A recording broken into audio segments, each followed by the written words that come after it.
Thanks for sticking with us. I'm Lindsay Boach, and this is Good to Know. So my job, it's pretty awesome. I get to tell you about all the really good things that are happening across America.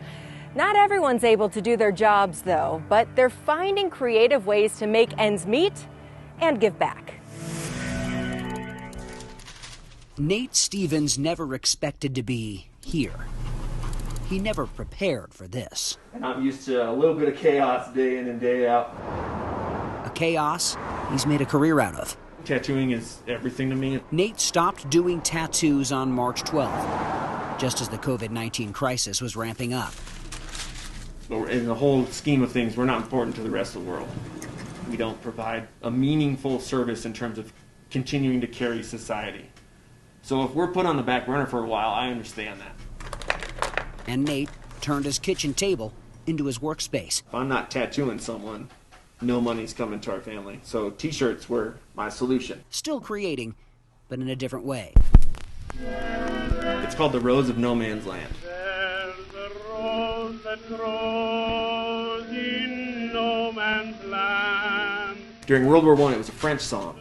And no man's land is the line between the two opposing forces. So in World War I, Rose of No Man's Land, the Red Cross nurses, that's what you wanted to come save you. Putting a mask on her would change it enough that it became modernized, but still had a traditional look. Nate will sell these custom shirts online to help support his family in the short term, but also to give back. He's donating 20% of his profits to support healthcare workers. Pretty amazing thing about tattoos is, for me, they're a time stamp. They're a point in your life that you want to memorialize. It's a horrible, tragic time. It's a weird time in American history. But Nate hopes his art will resonate for years to come. It's a grim memory, but it's a good way to remember what you learned from this experience. It's fun to share our talents, and this professional costume designer in St. Petersburg, Florida, is using hers to sew face masks. Who wouldn't want a designer mask? The best part, she's giving them away, professionally designed and sewn face masks. She just wants to make sure her community is protected and not breaking the bank. With the Woodford County Detention Center on lockdown since March 10th, the lobby has been transformed into a sewing center.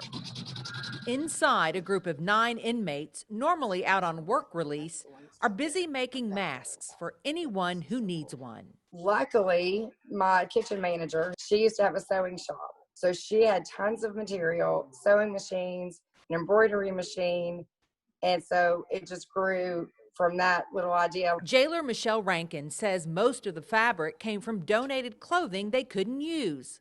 Each mask carefully crafted from one step to the next. Some masks personalized with embroidery. And they come up with their own new ideals and stuff. I can't brag on them enough. They've done a great job.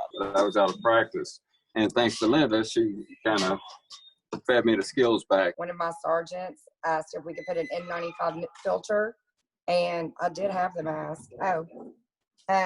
So what they've done is they put her name on it, but in the inside, this is an N95 filter. So they have Velcroed that in, so she'll be able to wash this. So how many masks have you all made, would you guess? About 300. And the orders keep coming in. A lot of people have reached out and asked if they could purchase them, which we're not selling them, we're just giving them away. These tailors in training working hard for Team Kentucky. Now to New York, where a man's lifelong mission is to do good, continuing with his family business.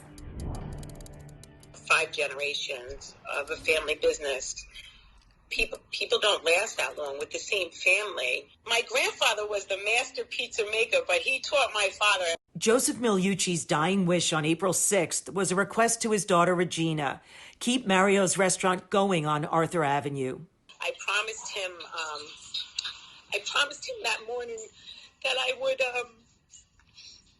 no matter how hard it was, I would go back and try and make it work. He said, go back, you have to try, once this ends. In 2019, the 81-year-old patriarch toasted his large, thriving family and the employees who made Mario's a Neapolitan delight for a century. Mario's 100th year anniversary.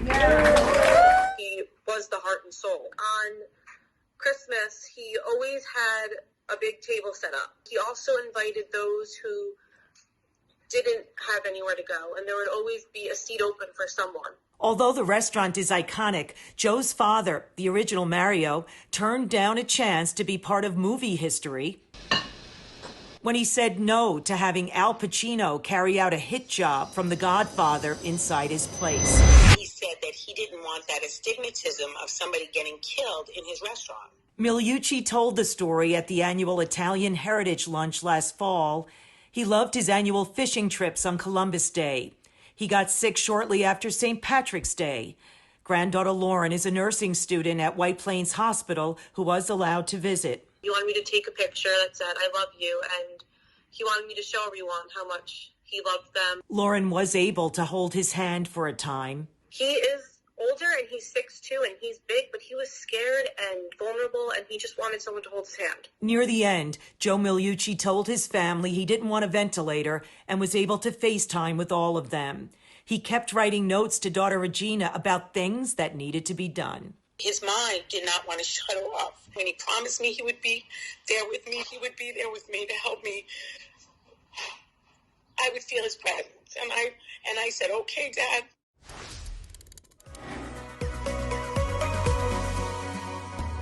A Cleveland area family is planting good vibes around their neighborhood. They're handing out seeds and everything else needed to start a garden. Check out their sidewalks. The colorful directions are right there. Grab a cup, some soil, some seeds, and then go home and see what you can grow. An awesome idea and a great way to grow healthy food. I have a feeling that family is going to be getting a lot of delicious veggies this summer. Now that's good to know. She was like, "I want to do a date and I want you to dress up, you know, like how you dress up for a wedding." Oh, are you my date? Henry Williams' 5-year-old daughter Jasmine also knew exactly what she'd wear to a special date night with her dad. A wedding dress, high heels, a crown. Then they sat down for a delicious dinner.